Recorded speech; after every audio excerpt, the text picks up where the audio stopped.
Hello everyone welcome back to Ananya vlog.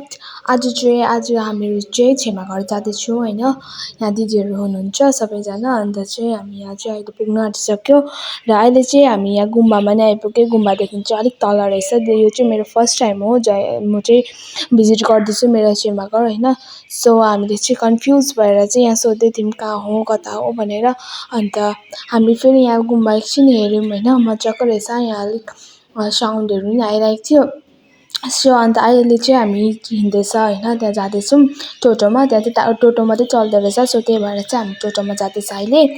अन्त यहाँ चाहिँ अब चाहिँ हामी पुग्न आँटेको रहेछ हो। हामी चाहिँ घरहरू हेर्दै जाँदैछ। दामी दामी घर बनाइसकेको छ अहिले चाहिँ हो। फाइनली हामी चाहिँ अब छेमा घर नै पुगिसक्यौँ। यही हो हाम्रो छेमा घर होइन। अहिले चाहिँ हामी पुगिसक्यो र सबैजना उत्रिँदैछ। अब म चाहिँ सिधै छेमा भएको गएर चाहिँ अब ढोग गर्दै थिएँ होइन। अन्त यहाँ चाहिँ आन्टी नै हुनुहुँदो रहेछ छेमाको साथी। अन्त म त्यहाँ पनि ढोग गरेँ। अन्त चाहिँ अहिले हामी चेन्ज गरिसकेर चाहिँ अब हामी बसिरहेको थियौँ। अन्त चाहिँ यहाँ दिदी पनि हुनुहुन्थ्यो सबैजना। अब हामीले चाहिँ बलुनहरू फुलाउनु स्टार्ट गर्यौँ किनभने हाम्रो बहिनीको बर्थडे थियो। सो त्यही भएर चाहिँ हामी चाहिँ गएको थियौँ होइन। अन्त अब चाहिँ बलुनहरू उयो गर्दैछ। दिदीले नि यहाँ राउन्ड गर्नुभएको थियो। सो अब चाहिँ रेडी भइसक्यो हाम्रो होइन। अब बर्थडे पनि स्टार्ट हुन्छ। यहाँ स्टार्ट भइरहेको छ हेर्न सक्नुहुन्छ होला। यहाँ चाहिँ हाम्रो बहिनी हो जोसिता।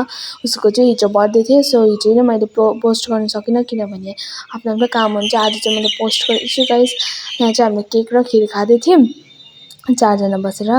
अन्त सबैले खाँदै थियो मिठो भयो भनेर होइन। खिर त अफकोर्स मिठो नै हुन्छ होइन। केकहरू सबै खाइसकेर चाहिँ अब हामी बिरयानी नै खाइसक्यो होइन गाइस। आजलाई चाहिँ यति नै थियो। Bye bye. Thank you for watching.